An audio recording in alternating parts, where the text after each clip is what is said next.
नमस्कार, आदाब। Crime petrol dial 100 के महाराष्ट्र स्पेशल के आज के एपिसोड में मैं अनूप सोनी आप सबका स्वागत करता हूं। आज की कहानी है मुंबई मीरा रोड में हुए एक खौफनाक और दर्दनीय अपराध की, जिसमें अपराधियों ने निर्ममता की सारी सीमाओं को लांघकर इस वारदात को अंजाम दिया।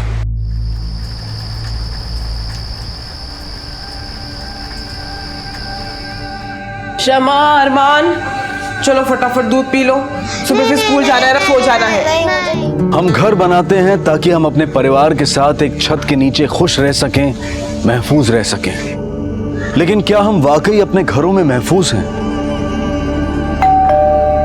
कहते हैं कि अतिथि देव के समान होता है, लेकिन अगर देव ही दानव बन जाए तो?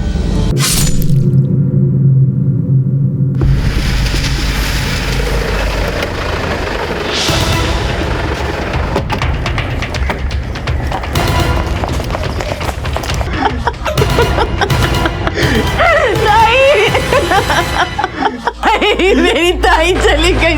हटिए प्लीज, हटिए साइड प्लीज, साइड।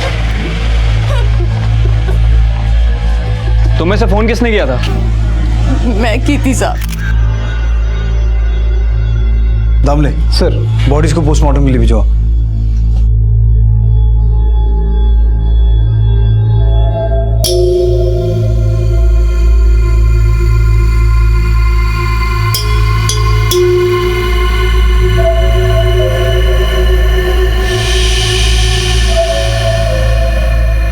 पत्थर से इसे खोलने की कोशिश की गई है। सर, रॉबरी का केस हो सकता है। सर, विक्टिम्स का नाम अरमान, शमा और बबीता है। ये दोनों ही बच्चे अपनी नानी के साथ यहाँ रहते थे।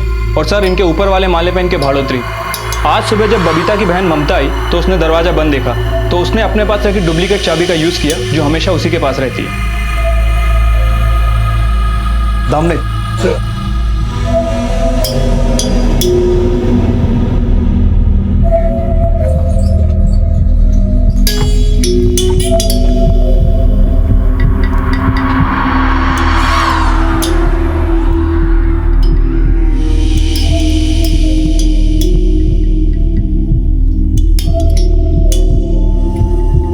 दामले सर, ये सिर्फ मर्डर और रॉबरी का केस नहीं लगता, कहानी कुछ और भी है।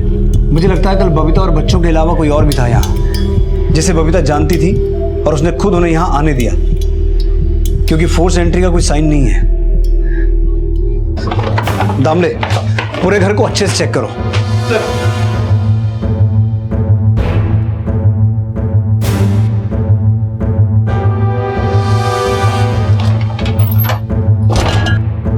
सर, ये देखिए सर, या तो बार खोल के रखा है।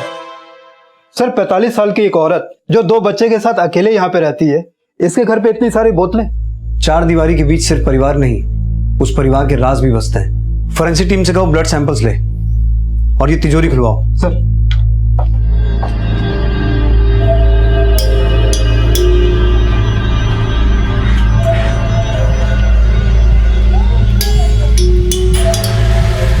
शिरके, बबीता की बहन ममता को बुलाओ। सर, ये दरवाजा तो पहले से ही खुला था साहब। तो तुम यहाँ से क्यों नहीं आई? वो डुप्लीकेट चाबी रहता है ना मेरे पास। हमेशा अपने साथ रखती हो? हाँ साहब, मेरे बटुए में रहती है हमेशा। ये कौन है? मेरा लड़का है साहब, संजय। ठीक है, तुम दोनों बाहर रुको।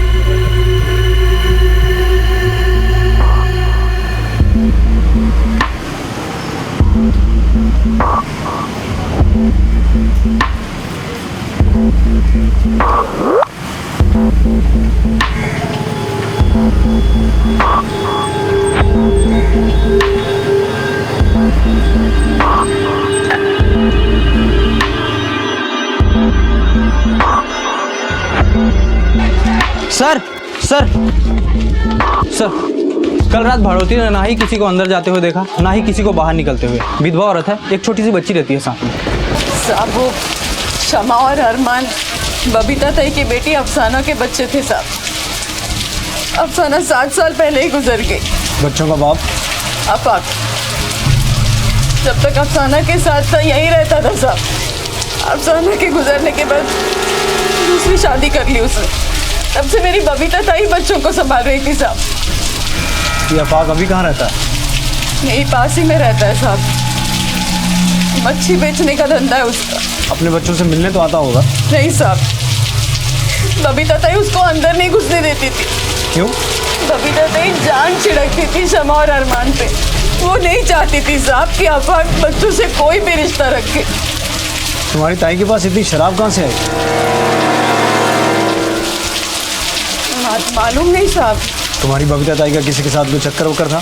अरे नहीं साहब, ऐसा कुछ नहीं था। सर, एक पड़ोसी ने किसी बिस्मिल को सुबह पीछे वाले दरवाजे से बाहर निकलते देखा है। यहीं पास में ही उसकी खोली है।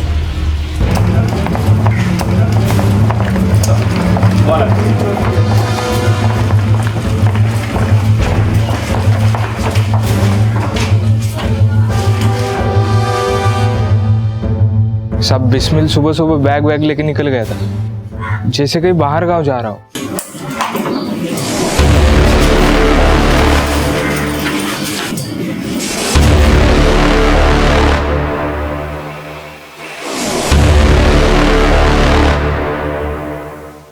गांव कहाँ है उसका?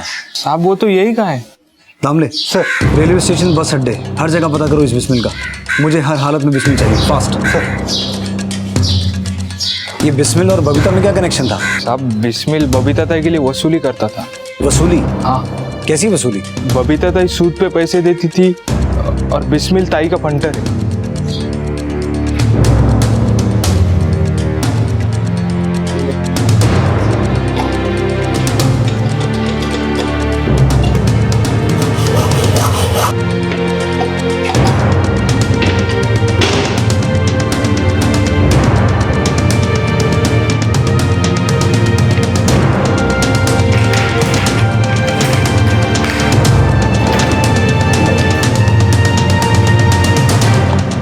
सर 10 लाख कैश और करीब 5 लाख की ज्वेलरी होगी।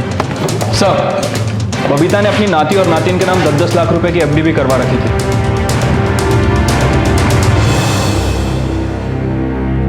एक मामूली सी चौल में रहने वाली औरत के पास इतना सारा पैसा कहाँ से आया होगा? सर, हो सकता है कि बबीता कोई 2 नंबर का धंधा करती थी।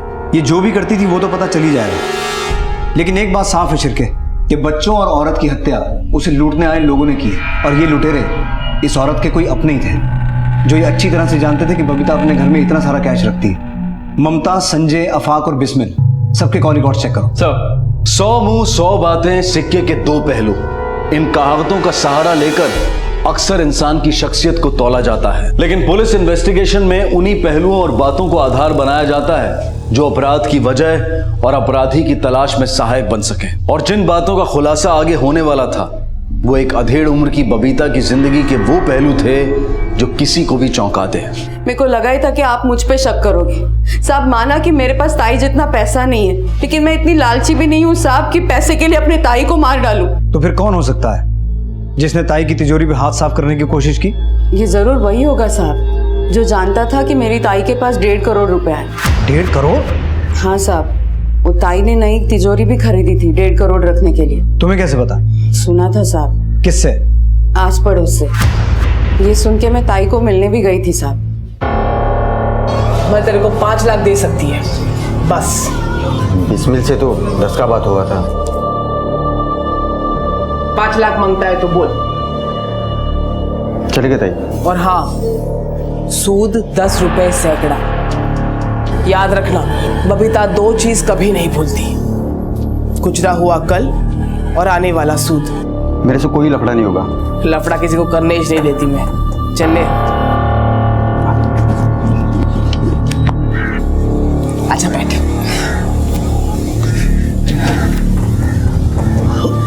ताई, मैं सुनी तो 1.5 करोड़ रखने के लिए तिजोरी खरीदी। एकदम सही सुनी तू। ताई, ये पूरी दुनिया में बात फैलेगी तो खतरा होगा ना। तो ऐसा बात लीक काय को होने देती है? अरे अगर ऐसा लीक फीक नहीं होएगा तो मालूम कैसे चलेगा कि साला कौन जल रहा है, कौन भून रहा है। पर ताई, कोई तेरा पैसा लेके भाग गया तो? पैसा देने से पहले मैं सबको एकदम टाइट करके रखती है। मेरा पैसा कोई नहीं मार सकता। मेरी ताई एकदम तेज तर्रार थी साहब, ऐसे चमकाती थी ना कि पूछो मत। लेकिन तिजोरी में से तो सिर्फ 15 लाख निकले हैं।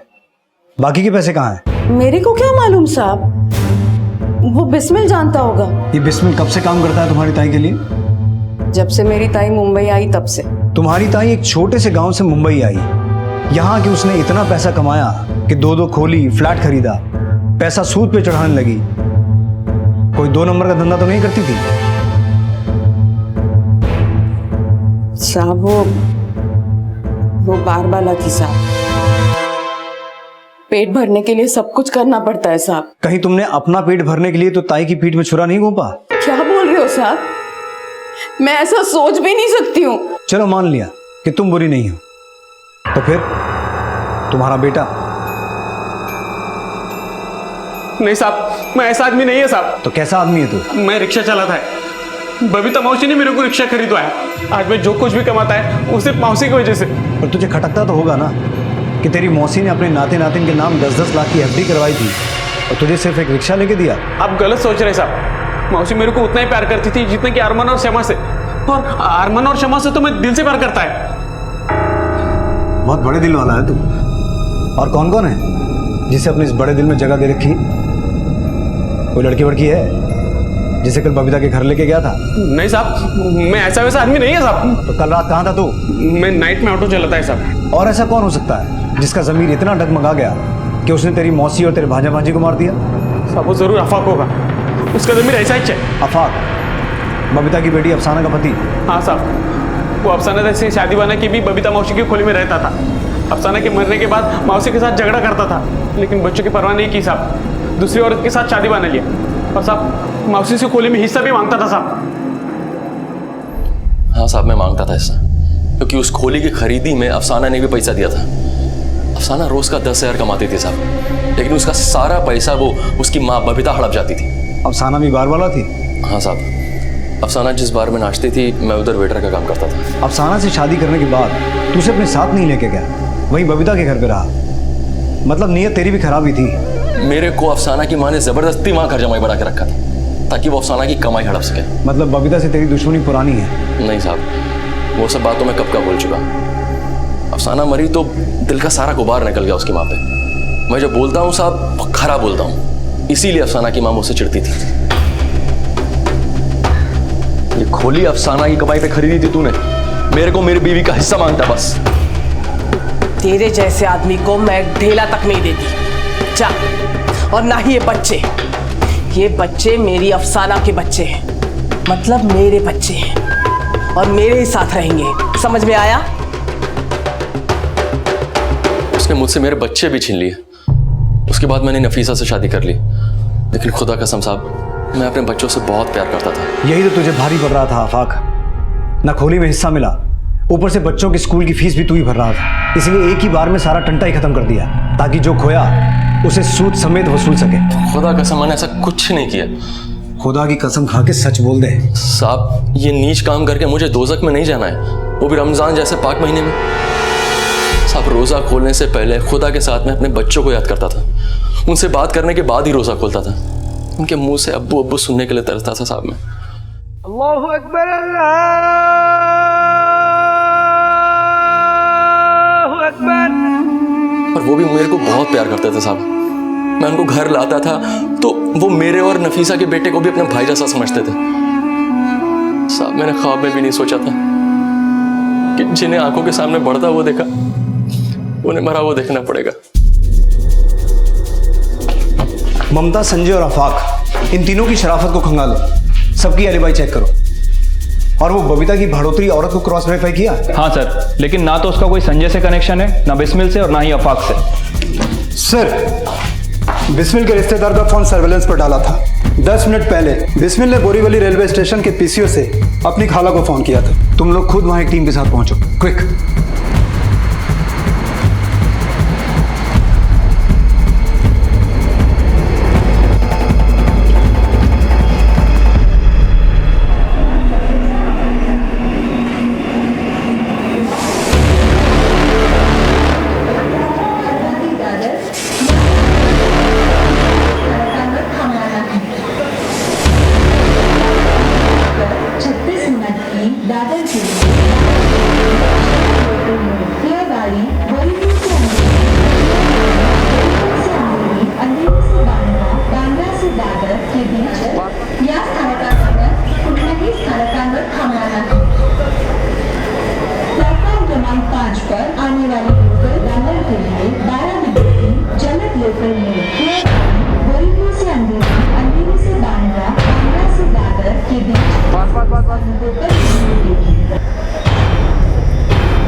मैं किसी को नहीं मारा साहब। नहीं मारा तो भाग क्यों रहा था? जिसने बबीता ताई को मारा वो मेरे को भी मार देगा साहब। किसने मारा बबीता को?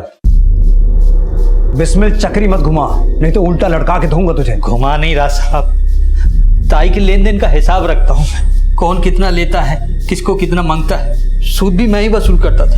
लेकिन तुझे तेरा सूद नहीं मिला, इसलिए बबीता को टपका दिया, बच्चों समेत। नहीं साहब, ऐसा नहीं। तो फिर कैसा है? और क्या क्या धंधा करता था बबीता के लिए? ताई एक ही धंधा करती थी साहब, बस। घर में इतनी शराब कहाँ से आई? ताई शराब बेचती थी, लेट नाइट, ड्राई डे। किसी को भी शराब की जरूरत पड़ती वो सीधा ताई के पास आता। बबीता का तुझसे या किसी और से कोई चक्कर था? किसी से कोई चक्कर नहीं था। वो मेरे को तो अपना छोटे भाई जैसा मानती थी, और तो और साहब मेरे जैसे लुक्के को नौकरी दी वो। लेकिन उसे हमेशा अफसोस रहा कि वो अपनी बेटी को बार डांसर बनने से नहीं रोक पाई। बिस्मिल, अफसाना की रूह मेरे को कोसती होगी ना? आप ऐसा क्यों सोचती हैं ताई? वो जानती थी कि आप उससे बहुत प्यार करती हैं। मैं अगर चाहती तो अफसाना को वो सब कभी नहीं करने देती जो मैंने किया, लेकिन मैं हार गई।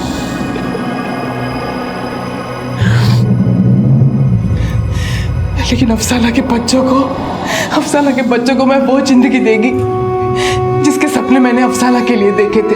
मेरे को बहुत कमाना है बिस्मिल, इतना कि मेरे बच्चे कभी वो हालात न देखे जिसमें मैं और अफसाना हलाल हुए। ताई अपनी सारी जिंदगी समा और अरमान पे कुर्बान कर देना चाहती थी। वो उनके साथ अपना वो बचपन जी रही थी जिसे वो कभी जी ही नहीं पाई। और जब मैंने उन्हें उस बुरे हाल में देखा तो मेरी रूह कांप गई। बबीता के पास 1.5 करोड़ रुपया था, लेकिन तिजोरी में से निकला सिर्फ 15 लाख। बाकी कहाँ है? ताई के पास इतना पैसा नहीं था, वो बस हवा फैला के रखती थी कि उसके पास बहुत पैसा है। सर, बबीता, अरमान और शमा की पोस्टमार्टम रिपोर्ट आ गई है। मर्डर्स 2:30 बजे से 3 बजे के बीच में हुए हैं। तीनों ही बॉडी पे 36 घाव हैं। और सर, इन्हें बड़ी बेरहमी से चाकू घोप घोप के मारा गया है। और सर, मर्डर स्पॉट पे हमें इन तीनों के अलावा एक चौथा ब्लड सैंपल भी मिला है। पता करवाओ, ये चौथा ब्लड सैंपल ममताज, संजय, आफाक या बिस्मिल का तो नहीं? सर, एक के बाद एक बबीता के अतीत के पन्ने खुल रहे थे और सामने आ रहे थे कुछ ऐसे राज जिन्हें सुनकर कोई भी हैरान हो सकता है। बबीता एक बार डांसर थी और ब्याज पर पैसा उधार देने वाली साहूकार भी, किराया वसूल करने वाली लैंडलॉर्ड भी थी और बिना लाइसेंस के शराब बेचने वाली एक औरत भी। लेकिन इन गलतियों का पूरा सच और भी ज्यादा हैरान कर देने वाला था। सर, आफाक, संजय, बिस्मिल और ममता, इनमें से किसी का भी ब्लड सैंपल उस चौथे ब्लड सैंपल से मैच नहीं करता। लेकिन सर, बबीता के कॉल रिकॉर्ड से एक नया नंबर सामने आया है जो हमेशा बबीता के टच में रहा है। हत्या वाली रात तकरीबन 11:30 बजे इस नंबर से बबीता को कॉल भी आया था। और सर, इस नंबर की लोकेशन बबीता के घर से मैच भी होती है। लेकिन उसी रात 12 बजे से नंबर बंद है। किसका नंबर है ये? सर, किसी शबनम खान का। मैं उसकी कॉल डिटेल चेक करवा रहा हूँ। सर, संजय की एलिबाई चेक करने के लिए ऑटो स्टैंड गया था। वो उस रात नाइट ड्यूटी पर था, लेकिन एक और इन्फॉर्मेशन हाथ लगी है। कैसी इन्फॉर्मेशन? सर, उस रात तकरीबन 11:15 बजे 2 ऑटो इसके स्टैंड पे आया था।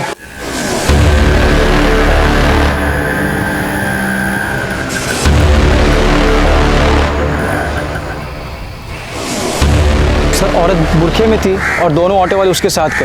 और दोनों ऑटो वाले उसके साथ फिर रात में आए करीब 3 बजे।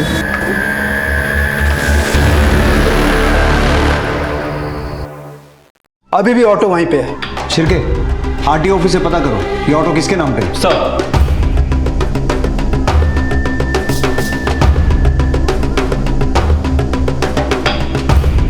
सर, वो ऑटो किसी भास्कर कदम के नाम से रजिस्टर्ड है। किसी फिरोज शेख नाम के आदमी को वो ये ऑटो किराए पे चलाने के लिए देता था। और उसी रात से फिरोज का फोन भी बंद आ रहा है। और उसी रात से वो अपनी दहीसर वाली खोली में भी नहीं पहुंचा। सहारनपुर का रहने वाला है और 1 साल पहले ही मुंबई आया। ये उसका फोटो।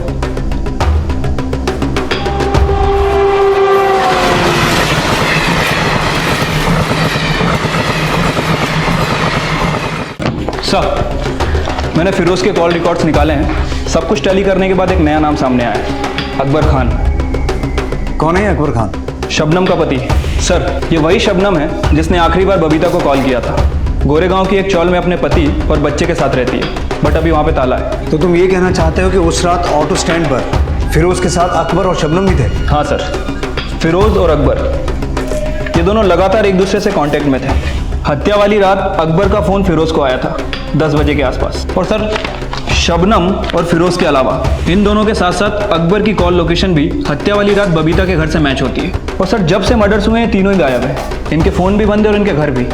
इसका मतलब ये हुआ कि उस रात बबीता के घर ये 3 मेहमान आए जिसे बबीता ने अपने घर के अंदर आने दिया। फिर इन तीनों ने मिलकर बबीता और बच्चों का कत्ल किया, लूट करने की कोशिश की और फिर वहां से भाग गए।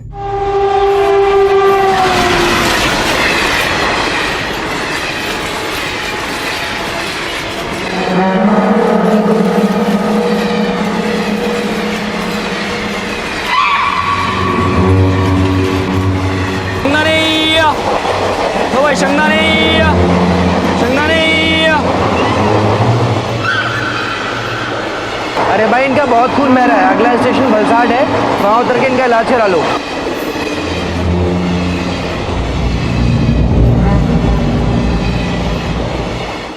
फिरोज, अकबर और शबनम जरूर कहीं बाहर गांव भागे होंगे। रेलवे स्टेशन, बस डिपो, हर जगह पता करो। ये फिरोज सहारनपुर का रहने वाला है। सहारनपुर पुलिस स्टेशन इसकी फोटो भेजो और पता करो। हो सकता है शबनम और अकबर भी वहीं के हों। Quick sir. सर,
हाँ साहब, इनमें से किसी को देखा है? हाँ साहब, देखा है इनको। ये औरत थी, इसके साथ में एक बच्चा था। ये औरत बुर्के में थी। इसके साथ यही 2 आदमी थे।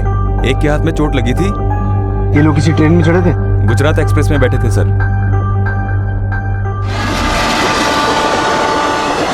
इसको यही छोड़ देते, वरना ये हम लोग को भी फंसा देगा। अरे लेकिन ऐसी कमीनो, मुझे पता था तुम लोग जरूर मुझे धोखा।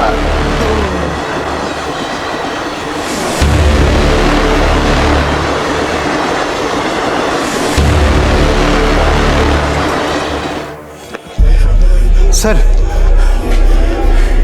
बोरीवली के टीटी ने उन्हें देखा नहीं है। गुजरात एक्सप्रेस के टीटी को कांटेक्ट किया, कुछ हासिल नहीं हुआ और गाड़ी के फेरे वाले सवेरे से पहले मिलने से रहे।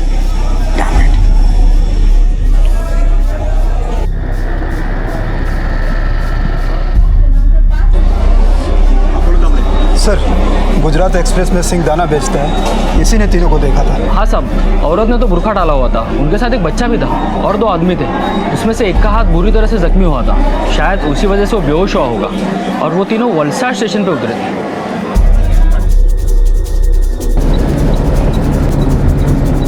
जैसा कि उस सिंह दाने वाले ने बताया था, एक आदमी के हाथ में चोट लगी थी और वो बेहोश हो गया था और उसे लेकर वो दोनों वलसाड स्टेशन उतर गए। मुझे लगता है उसे लेकर वलसाड स्टेशन के आसपास के किसी हॉस्पिटल या नर्सिंग होम में गए होंगे। हमें वलसाड़ पहुंचते ही सबसे पहले स्टेशन के आसपास के हॉस्पिटल और नर्सिंग होम में चेक करना होगा।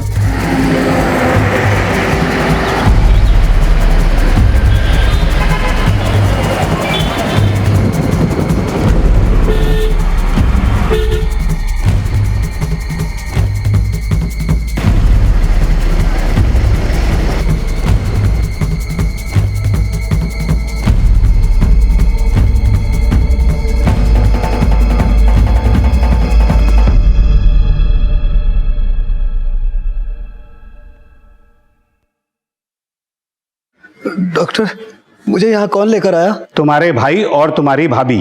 कहाँ है वो? बाहर ही होंगे। अरे कहाँ जा रहे हो? अरे अरे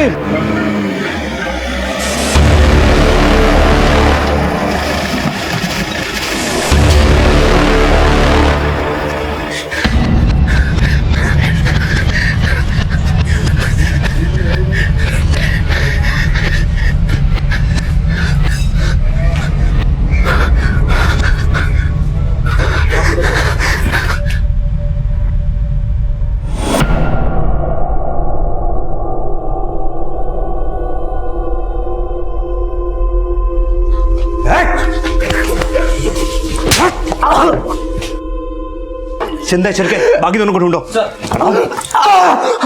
बोल कहाँ हैं दोनों? कौन दोनों साहब? शाना मत बन। अकबर और शबनम जिनके साथ मिलकर तूने मर्डर किया। बंद कर। और कहाँ दोनों? मुझको छोड़कर दोनों भाग गए साहब। कहाँ भाग गए? पता नहीं है साहब मुझे। फिरोज, ए फिरोज, फिरोज, फिरोज, डॉक्टर बुलाओ। Yes sir.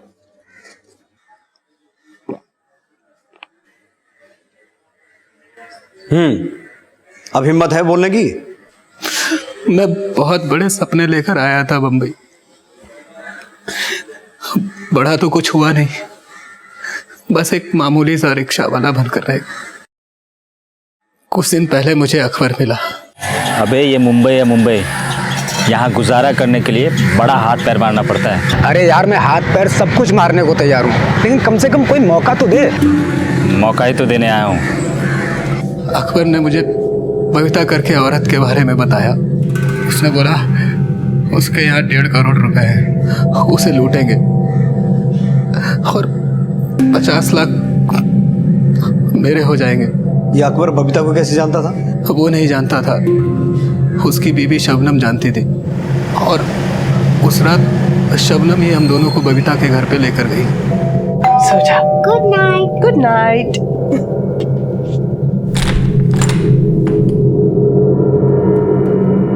शबनम ने बबीता को पहले से ही कुछ बोल के रखा था, इसलिए बबीता ने बिना कुछ पूछे हम लोगों को अंदर आने दिया और हम लोग ऊपर जाकर देर रात का इंतजार करने लगे।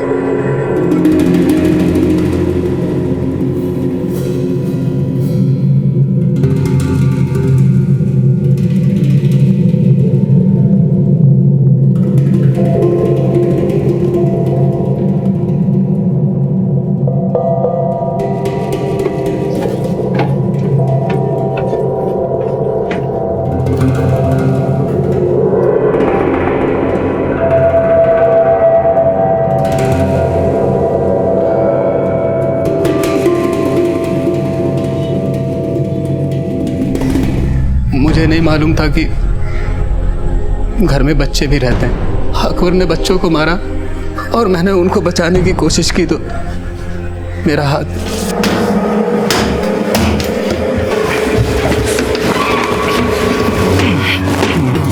अकबर क्या कर रहा है? धीरे मार, ऊपर को सुन लेगा। अरे आराम से नहीं खुलने वाला ये। अगर किसी ने सुन लिया ना तो बहुत बड़ा राड़ा हो जाएगा। अकबर चल यहाँ से। तो इतना सब करने के बाद खाली हाथ जाए पागल। अकबर छोड़, मैं साले तेरे को तो मार दूंगा ये साला कुत्ता हरामी।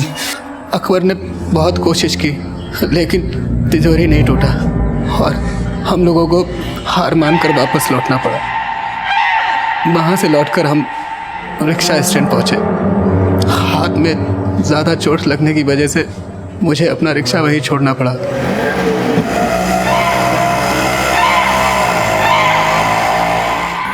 और फिर हम अकबर और शबनम की खोली के पास आए। शबनम अपना छोटा बच्चा लेकर आई और फिर हमने मुंबई से बाहर जाने का प्लान किया,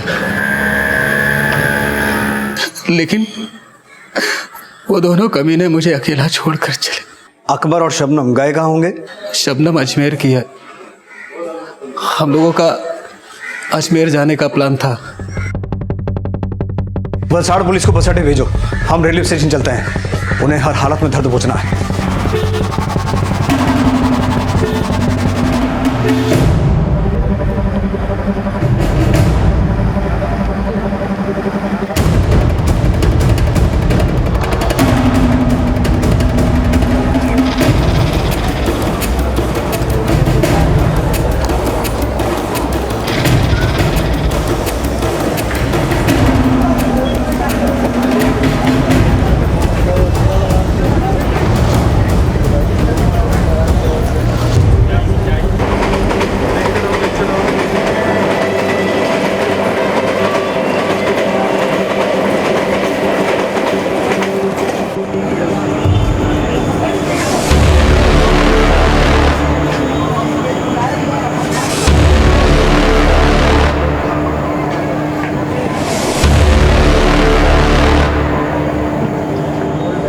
अकबर, शबनम,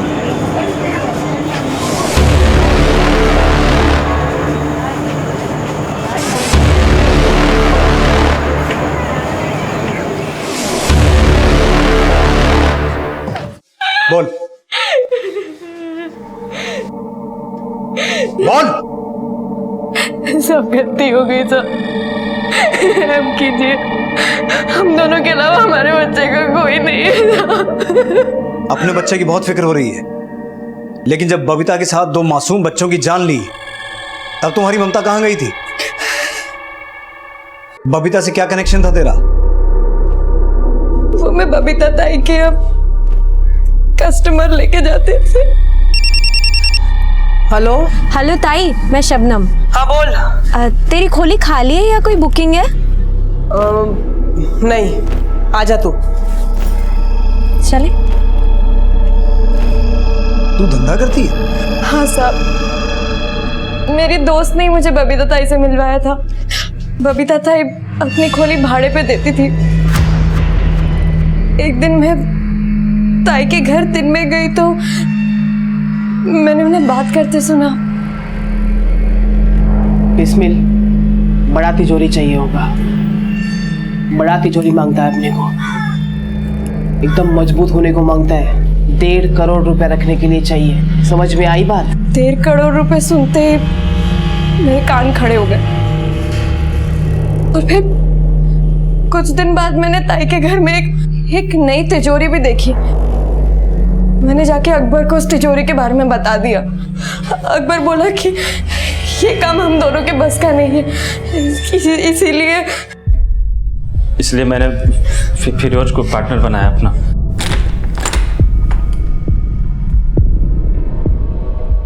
और शबनम हम दोनों को वहाँ कस्टमर बना के ले गई।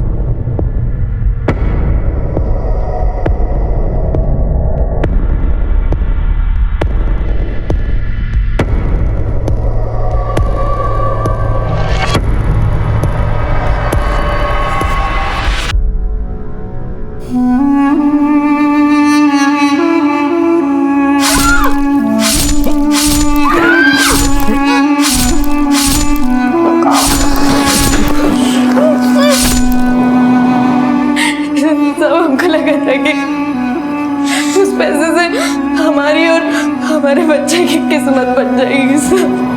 अपराध का रास्ता किस्मत बनाता नहीं, बिगाड़ता है।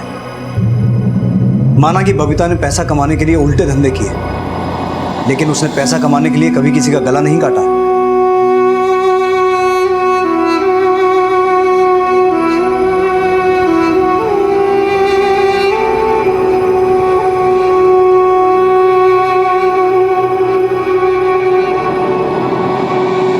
बबीता की ख्वाहिशें जरूरत से ज्यादा थी और इन्हीं चाहतों ने उससे गैर कानूनी काम भी करवाए, और उसकी यही ख्वाहिशें उसकी और उसके परिवार की मौत का कारण भी बनी।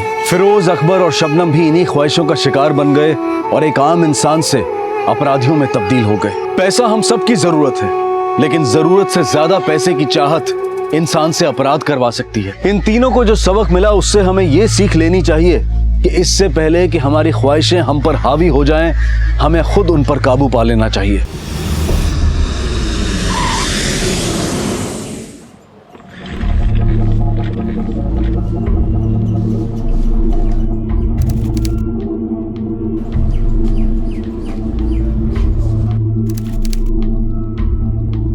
बहुत देर से ढूंढ रहे हो, दिखाई दिए? हाँ, बाद में बात करते हैं। अरे पर ये तो बता दो, तुम्हारे झांसी कितना दूर है? 1 घंटा लगेगा। यू हैव टू टेक बस और रिक। बस मतलब तुम मुझे छोड़ने भी नहीं आओगी? अरे यार आजा मेरा बच्चा। How was the flight? एकदम मस्त। चले? चलो।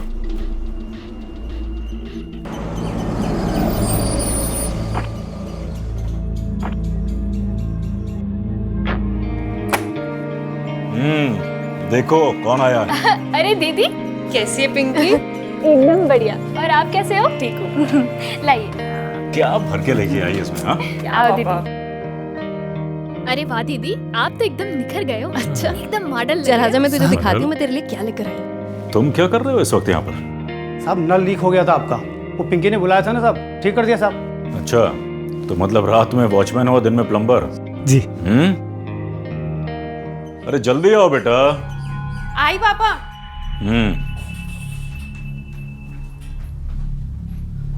कौन है पापा? ये साहिल। हाय। कैसे हो तुम? तुमसे नाराज हुआ क्या? नाराज क्यों बेटा? कल झांसी आई इतने दिनों बाद, ना कॉल ना मैसेज। हाँ, फिर तो होना चाहिए। अच्छा बेटा, एक बात है, मैं एक दिन के लिए शहर से बाहर जा रहा हूँ, तो ये यहाँ पर बोर होगी। अगर तुम्हारे पास वक्त हो तो आ जाना तुम, हैं? पापा ऐसा कुछ नहीं है, इट्स ओके। ठीक है भाई, आपस में डिसाइड कर लो। हैं? मैं जा रहा हूँ, भूख लगी। Bye uncle. बाय बाय बेटा। चलो मैं निकलता हूँ, बाय। बाहर तक ड्रॉप नहीं करोगी? दिल्ली बहुत सूट हुई है तुम्हें, बहुत प्रीटी लग रही हो। साहिल, कॉलेज में मुझे कोई मिला था, प्यार करती हूँ मैं उससे।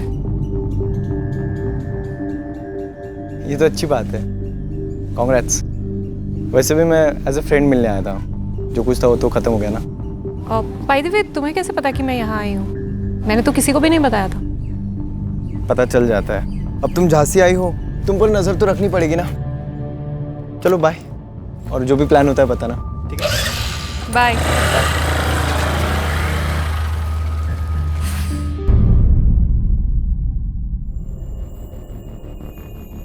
अरे फोन करके बताना तो चाहिए था कि वो रात में घर नहीं आई।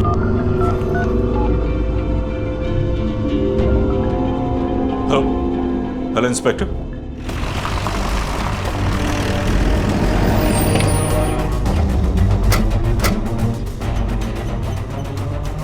सर, शगुन का फोन लगातार बंद आ रहा है और रात भर घर से बाहर रहे ऐसी लड़की नहीं है वो। कोई आइडिया कि कहाँ गई थी वो, किसी से मिलने या किसी और काम से? उसका एक दोस्त है साहिल, उसके यहाँ जाना था उसे मिलने, लेकिन वो वहाँ पहुंची ही नहीं। मैंने फोन करके पता किया था।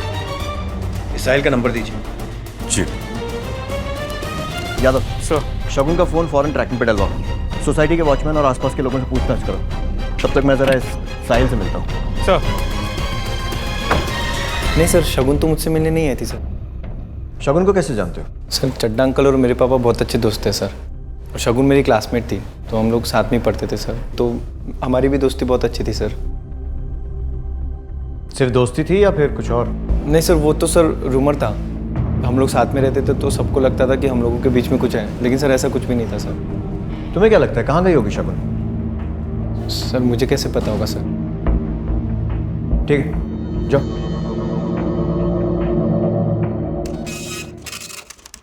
सर, कार का कुछ पता नहीं चला और शगुन के फ़ोन ट्रेसिंग का भी कोई फ़ायदा नहीं हुआ, क्योंकि उसका फ़ोन दोपहर 4:30 बजे स्विच ऑफ हो गया था। उसके पहले उसके मोबाइल की आखिरी लोकेशन उसके घर की थी। Call records? Sir call records के हिसाब से उसका फ़ोन स्विच ऑफ होने के आधे घंटे पहले उसे 2 कॉल्स आए थे, एक मिस्टर चड्डा का और दूसरा किसी अरशद सैयद का। सर, अरशद सैयद का नंबर दिल्ली में रजिस्टर्ड है, लेकिन कॉल यहीं कहीं झांसी से आया था। मतलब 3:58 पर अरशद का कॉल आने के बाद उसका फ़ोन स्विच ऑफ हो गया था। Right sir. एक काम करते हैं, मिस्टर चड्डा के घर चल के इस अरशद के बारे में पता करते हैं। सर। किसी अरशद सैयद को जानते हैं? जी, मैं मिला नहीं हूँ उस लड़के से, लेकिन मुझे ये मालूम है शगुन का दोस्त है वो, दिल्ली का। परसों शगुन ने एक पार्टी दी थी जिसमें ये लड़का भी आया था और साहिल भी आया था, और भी दोस्त थे, और उस पार्टी में इस अरशद का झगड़ा साहिल से हुआ। दोनों के झगड़े की वजह क्या थी? मैं नहीं जानता सर, मैं शहर में ही नहीं था। ये कौन है? काम करती बच्चे ही घर में। उस रात पार्टी में थी तुम? जी। क्या हुआ था उस रात? अब मैं तो पूरे टाइम किचन में ही। झूठ बोल रही हो तुम, जिसकी कोई ज़रूरत नहीं है। तो घबराओ मत और सच सच बताओ कि उस रात क्या हुआ था। सर, वो लड़का अरशद, वो दोस्त नहीं है दीदी का, बॉयफ्रेंड है। धक्का इसीलिए दे रहा हूँ। क्यों? क्योंकि मुझे भी देना आता धक्का। जी। Arshad, please Arshad, Sahil, Arshad, please, Arshad, leave him. तू समझाएगा मुझे? Sahil, are you okay? इसलिए बुला था मुझे? साहब, वो लड़का अंदर से गुस्से में आया, उसके नाक में से खून बह रहा था और पीछे पीछे शगुन मैडम भागते हुए आई।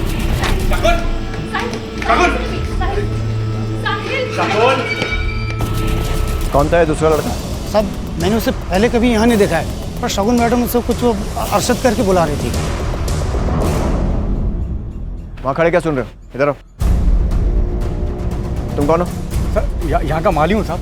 कुछ हुआ है क्या यहाँ? अरे वो दो सही के चड्ढा साहब है ना, हाँ, उनकी बेटी भाग गई कल घर से। कल से? लेकिन मुझे तो खुशबू बता रही थी कि उसने सुबह शगुन मैडम को किसी से झगड़ते हुए देखा था। किसने बताया? खुशबू ने। साहब मैं काम से घर के लिए जा रही थी, तभी मुझे गाड़ी रुकने की आवाज़ आई और मैंने पीछे मुड़कर देखा कि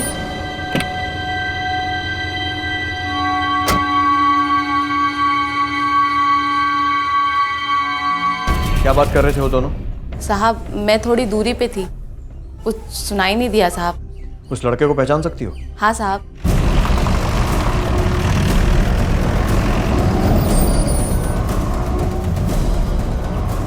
सर अरशद को ले आया, अंदर बैठा है। लेकर आओ।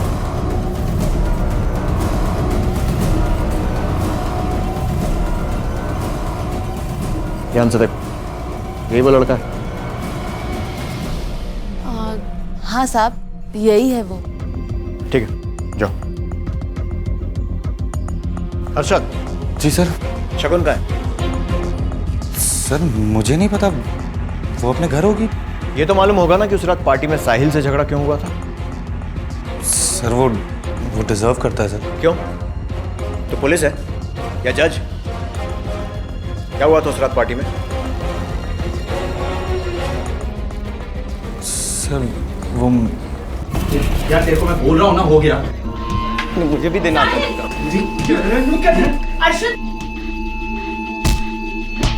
मैंने शगुन को नेक्स्ट डे कॉल किया था उसे सॉरी कहने के लिए, मगर शगुन ने मुझे बताया कि वो खुद साहिल के घर जा रही है उससे माफ़ी मांगने के लिए। और तुमने उसके घर के बाहर आकर उसका रास्ता रोक लिया?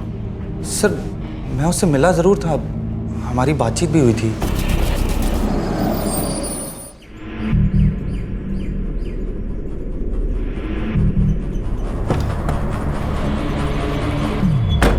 मैंने तुमसे कहा था ना।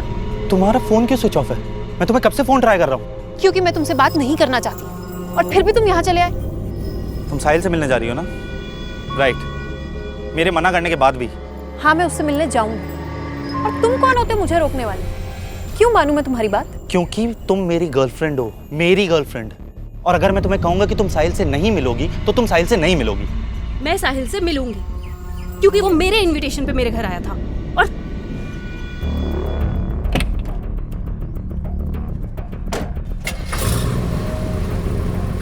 और फिर वो चली गई, मैं भी वहाँ से चला गया क्योंकि मैंने सोचा जब उसका गुस्सा शांत हो जाएगा तब मैं उससे बात कर लूँगा। मतलब वो वहाँ से साहिल से मिलने के लिए निकली थी? जी सर।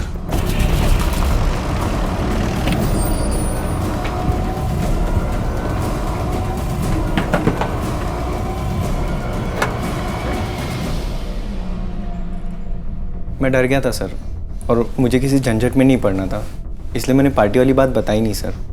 और उस दिन पार्टी में भी सर मैं सिर्फ शगुन के साथ डांस करना चाहता था, लेकिन उसका बॉयफ्रेंड अरशद थोड़ा ज़्यादा ही पजेसिव था और फाइट भी सर उसी ने शुरू की थी। मतलब उस रात पार्टी में तुम शगुन से आखिरी बार मिले थे? जी sir. Sahil are you sure तुम्हारे और शगुन के बीच में सिर्फ अच्छी दोस्ती थी, उससे ज़्यादा कुछ नहीं? एक्चुअली सर मैं और चड्डा बचपन से बहुत अच्छे दोस्त थे, इसी के चलते इन बच्चों में अच्छी दोस्ती है। आई एम श्योर इसके अलावा इनके बीच और कुछ नहीं है। ठीक है, थैंक यू। सर साहिल सच कह रहा है, शगुन के कॉल डिटेल्स में पार्टी के बाद साहिल के नंबर से कोई फ़ोन नहीं आया था। इनफैक्ट पूरी चड्डा फैमिली के कॉल डिटेल्स को चेक किया, किसी भी नंबर पर साहिल ने फ़ोन नहीं किया। मतलब साहिल का इन्वॉल्वमेंट नहीं लग रहा? सर अरशद के बारे में आपका क्या ख्याल है? याद उसे भी क्लीन चिट तो नहीं दी जा सकती, क्योंकि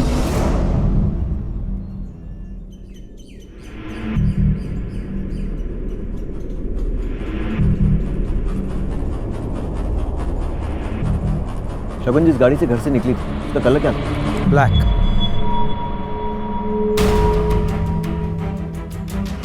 सर झांसी के आसपास के सभी थानों में चेक किया, कुछ पता नहीं चला।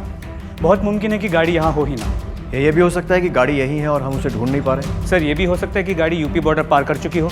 अगर गाड़ी को बॉर्डर पार भेजा भी गया है तो बॉर्डर पार कराई तो किसी लोकल आदमी नहीं है। एक काम करो, झांसी में जितने भी लिस्टेड कार चोर हैं सबको उठाओ।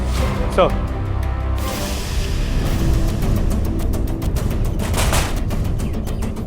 चल। अरे साहब मैंने गाड़ी का धंधा छोड़ दिया बहुत पहले साहब। छोड़।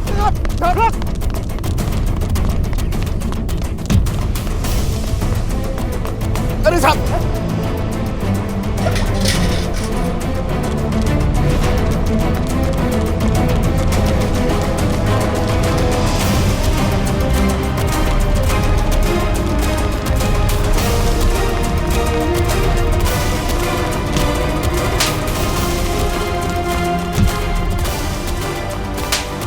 बताओ, वरना बहुत बड़ी मुश्किल में फंस जाओगे। साहब मैंने ये गाड़ी नहीं देखी साहब, मेरे बच्चे की कसम साहब। साहब जाने दीजिए साहब। साहब ये काम मेरा नहीं है साहब। ये काम मेरा भी नहीं है।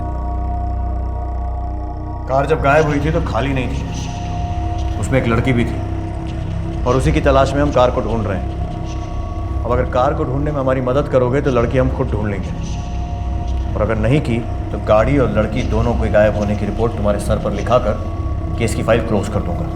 तो जो कुछ भी पता है सच सच बताओ। जो गाड़ियाँ चोरी करते हो क्या करते हो उसका? साहब यहाँ कुछ गैराज हैं जो चोरी की गाड़ियाँ खरीदते हैं और उन्हीं को बेच देते हैं साहब। झांसी में ऐसे जितने भी गैराज हैं सबके मालिकों के नंबर और एड्रेस चाहिए मुझे। अंदर जितने लोग हैं सबको लेकर आओ। क्या हुआ साहब? चलो अंदर। कोई बात है क्या? चोरी की गाड़ी खरीदता बेचता है ना तू? क्या बोल रहे हैं साहब, यहाँ ऐसा धंधा नहीं होता। तो यहाँ अंदर एक काली गाड़ी है सर। ये गाड़ी तो सिमिलर है लेकिन इसका नंबर एमपी का है। इंजन और चेसिस नंबर चेक करो सर। देखो MALCG।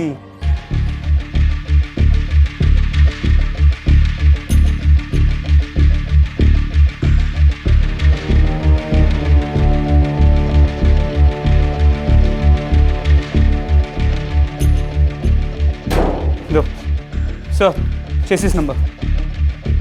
एक काम करो, आरटीओ से कंफर्म करो ये गाड़ी मिस्टर चड्डा की है या नहीं। सर।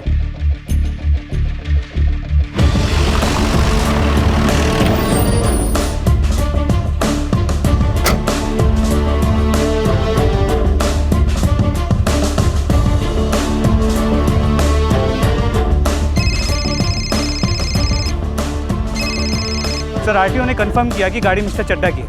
इंजन और चेसिस नंबर मैच कर रहे हैं। गुड। मुझे भी लगता है कि मैंने कल्प्रिट को ढूंढ लिया। जरा ठीक से याद कर साहिब, मुझे लगता है कि उस दिन शगुन तुझसे मिलने तेरे घर आई थी। नहीं सर, बिल्कुल नहीं आई थी सर। सर अगर आई होती तो ये भूलने वाली बात नहीं थी सर। हमने वो गाड़ी ढूंढ ली है जिसमें बैठकर वो उस दिन तेरे घर आई थी, और उसकी गाड़ी पर भी ठीक उसी हाइट पर वैसा ही स्क्रैच है जैसा तेरे घर के बाहर की दीवार पर था। और फोरेंसिक को यह प्रूव करने में 5 मिनट भी नहीं लगेंगे कि वो निशान शगुन की गाड़ी के टकराने से बना है। इसलिए सीधे सीधे बता दे कि शगुन कहाँ है। क्या किया तूने उसके साथ? सर मुझे कुछ नहीं पता सर। शगुन अगर गायब होगी होगी तो मेरा उसमें कोई भी हाथ नहीं है। मैंने सिर्फ इतना झूठ बोला था कि वो मेरे घर नहीं आई थी। वो आई थी सर मुझसे मिलने।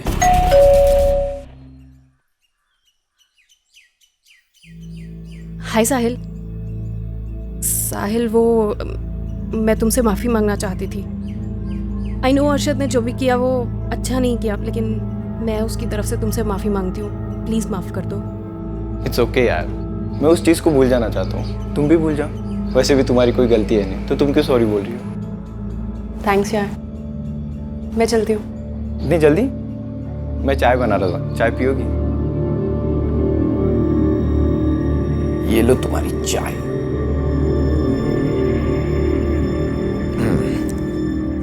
पापा आ गए वापस? नहीं, अभी नहीं आए। वैसे गए कहाँ हैं? एक्चुअली वो हमारे रिश्तेदार के यहाँ पे शादी थी तो वहीं गए। और दिल्ली में क्या हाल है?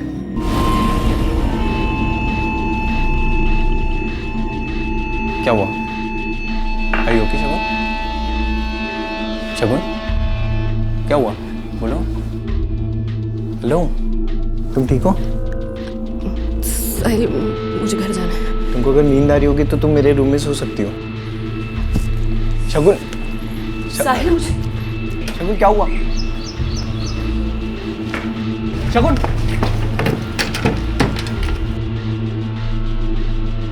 शगुन, शगुन वेट, शगुन, शगुन, शगुन, शगुन।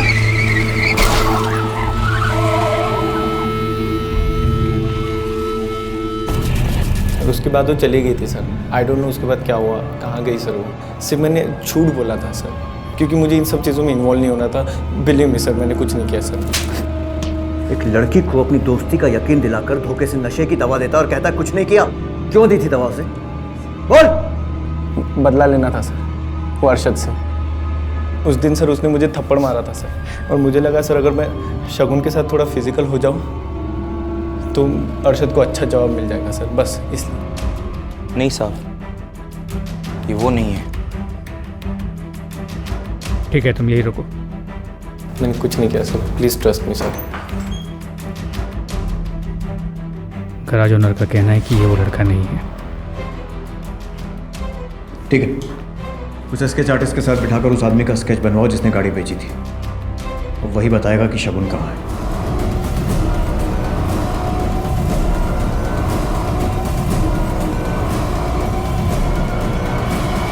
सर, स्केच रेडी हो गया। हमने इसे हमारे हिस्ट्री शीटर्स की लिस्ट के साथ क्रॉस चेक किया, लेकिन इसका मैच नहीं मिला। कौन हो सकता है ये? सर, न्यूज़पेपर में नहीं यादव, ऐसा करने से वो हमसे पहले अलर्ट हो जाएगा कि हमें इसकी तलाश है। सर, फिर करे क्या?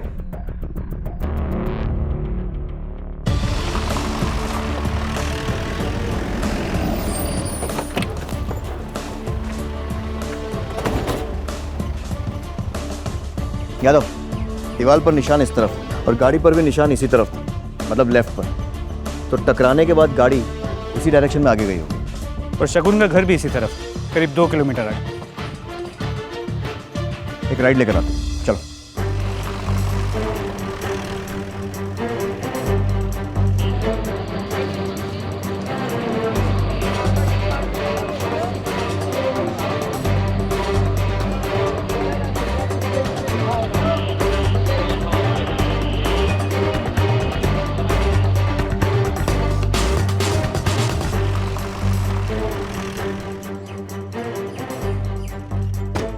यादव, तो साहिल के घर से शगुन के घर के पूरे रास्ते में दोनों तरफ ट्रैफिक था।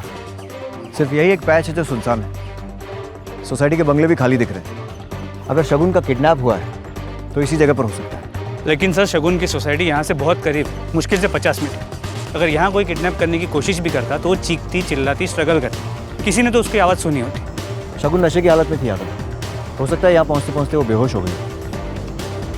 एक काम करते हैं, शगुन की सोसाइटी में चल के पूछताछ करते हैं। सर,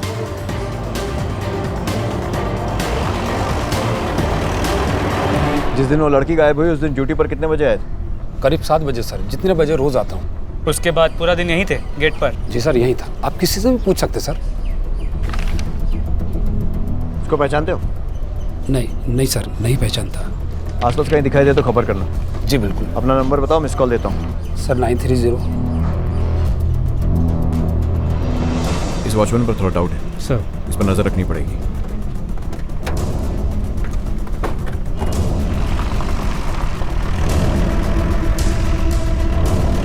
गाड़ी थोड़ी धीमी कर। यादव सर, किसी से फोन पे बात कर रहा है, पता लगाओ किससे बात कर रहा है।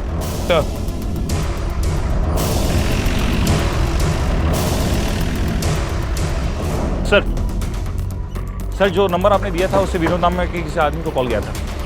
अभी जब मैंने इसको ट्रैक किया तो उसका एड्रेस का पता चला, कैपिटल कॉम्प्लेक्स में रहता है और इस वक्त तो बस स्टैंड की तरफ जा रहा है। ये बात नहीं, फौरन बस स्टैंड के लिए निकलो और याद रहे किसी भी कीमत पर हाथ से निकलना नहीं चाहिए। सर, मैं और यादव पहुँचते हैं। सर, फौरन।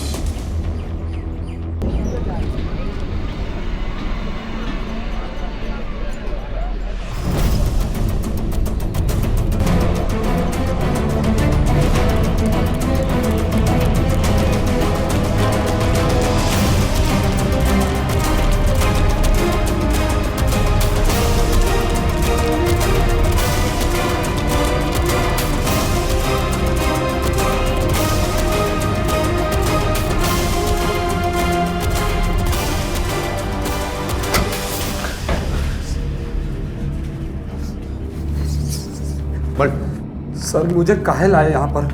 मैडम से हमारा कोई लेना देना नहीं है सर। मुझे ये भी नहीं मालूम कि मैडम कहाँ पर है। साहब, मैं भी नहीं जानता उसे, मैंने तो देखा भी नहीं साहब। तूने बेची थी ना उसकी गाड़ी मॉडर्न गैराज पे, तूने बेची थी ना? नहीं साहब, बोल। मैंने नहीं बेची, मैंने कुछ नहीं किया साहब, मैंने कुछ नहीं किया साहब, मैंने कुछ नहीं किया। बता कुछ नहीं किया साहब, मैंने नहीं किया, कुछ भी नहीं किया। अगला नंबर तेरा है। बचना चाहता है तो सच सच बता दे, वरना इससे भी बुरा हाल करूंगा। बोल। साहब, हम दोनों ही नहीं थे, हमारे साथ और लोग भी थे। क्या हुआ साहब? साहब शगुन का है। साहब क्या हुआ उसके साथ? साहब ऐसे क्यों बोल रहे हैं साहब? हमने कुछ नहीं किया। मैं तो नाइट ड्यूटी करता हूँ और शगुन मैम दिन में गायब हुई हैं। दिन और रात के चक्कर में मुझे बेवकूफ बनाने की कोशिश कर रहा है। नहीं साहब। दिन में तारे देखना चाहता है, दिखाऊं तुझे? नहीं साहब। यादव नहीं साहब। दिखा इसको। साहब नहीं साहब, नहीं साहब, नहीं साहब, नहीं साहब, साहब नहीं, मत मारिए साहब, नहीं मत मारिए साहब, मत मारिए साहब, साहब मत मारिए, बताता हूँ साहब। बोल साहब, पिंकी से बहुत प्यार करता हूँ मैं, और चड्ढा साहब के घर पे भी मैं काम इसीलिए करता था कि मैं पिंकी से मिल सकूं। पर साहब, उस दिन पिंकी के साथ जो हुआ, उसे देखकर मेरा खून खौल उठा।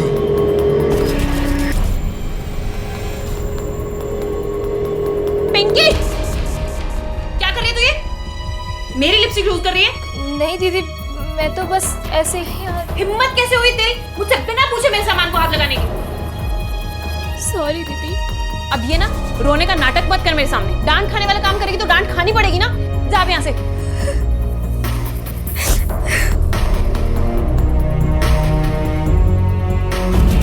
उसी दिन मैंने सोच लिया कि मैं इस बदला लूंगा। और बदला लेने के लिए तुमने उसे उठा लिया। और शगुन तुम्हें मिली कहाँ? साहब वो मैं उस दिन मार्केट जा रहा था।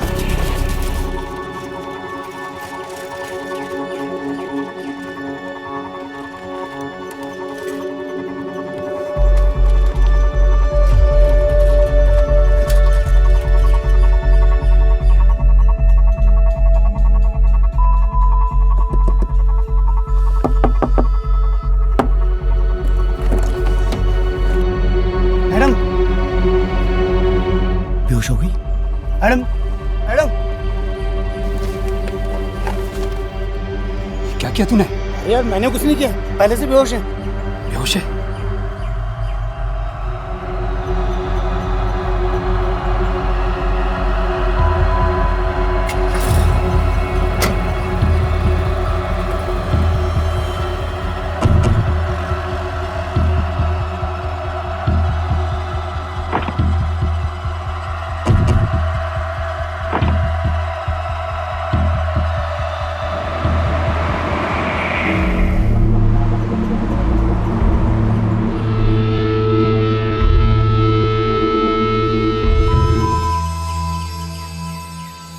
नहीं, मैं पिंकी को धोखा नहीं दे सकता।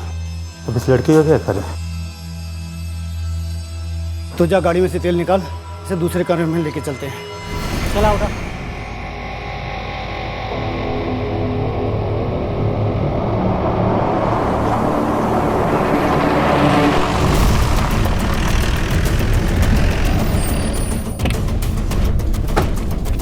आइए।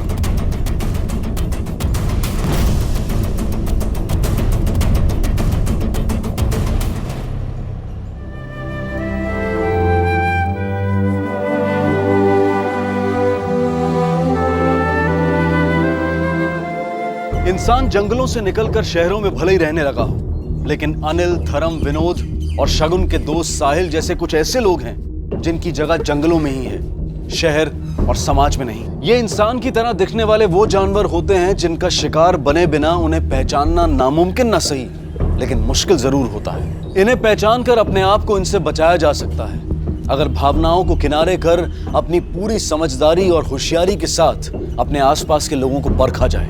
किसी पर भी आंखें मूंद कर यकीन कर लेने की वो खतरनाक भूल ना की जाए जो शगुन और उसके पिता ने की। जो शगुन के साथ हुआ वैसा आपके साथ ना हो, इसलिए चौकन्ने रहें और अपने आसपास के लोगों के मामले में दिल से काम लें, लेकिन दिमाग का साथ कभी ना छोड़ें। अब मैं अनूप सोनी आपसे विदा लेता हूं। फिर मुलाकात होगी अगले एपिसोड में एक और चौंका देने वाले केस के साथ। तब तक अपना और अपने परिवार का ख्याल रखें और देखते रहें क्राइम पेट्रोल डायल 100। सबक एक को सीख हम सबको। जय हिंद। क्राइम पेट्रोल्स के और भी दिलचस्प कहानी देखने के लिए हमारे चैनल को सब्सक्राइब करें और बेल आइकॉन दबाना न भूलें।